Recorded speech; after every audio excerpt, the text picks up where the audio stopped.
Does what we've heard and seen so far constitute obstruction of justice? And if not, how might you go about proving it? Well, I think it's getting pretty close. It's not any one particular fact. It's a combination of the facts. And when seen in combination, I think you're getting very close to a viable obstruction of justice count.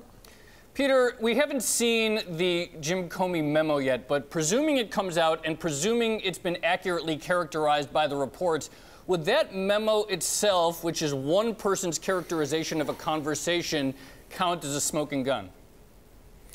Well, it's not the memo. It would be the testimony of Jim Comey that would be the smoking gun. That is the evidence. The memo is corroboration of the testimony.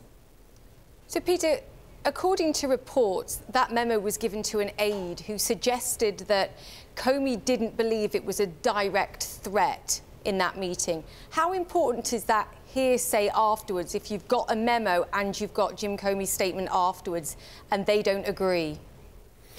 Well, it may be relevant. I don't know that it's dispositive. You know, the question is going to be ultimately for a fact finder later.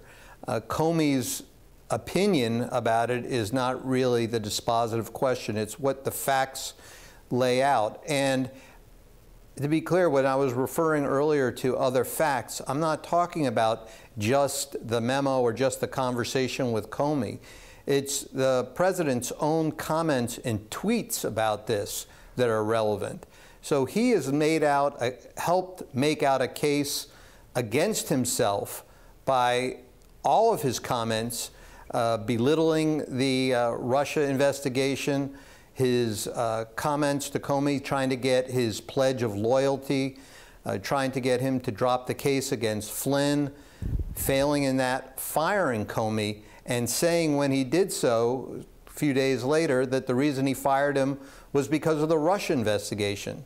So when you put all of these facts together, you start getting very close, if not over the line of a possible criminal case. And don't forget that the real question in my mind is not whether or not this is a criminal case, because he's not going to be indicted.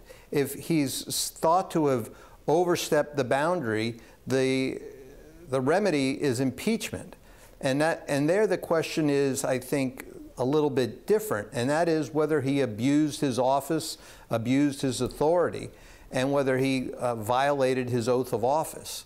So you look at the same facts, but you look at them through a slightly different lens. And how do we get there? You said we're very close to that line, perhaps over that line as far as obstruction of justice is concerned, or criminal intent in this case. I understand what you're saying about the sequence of events here look very worrying.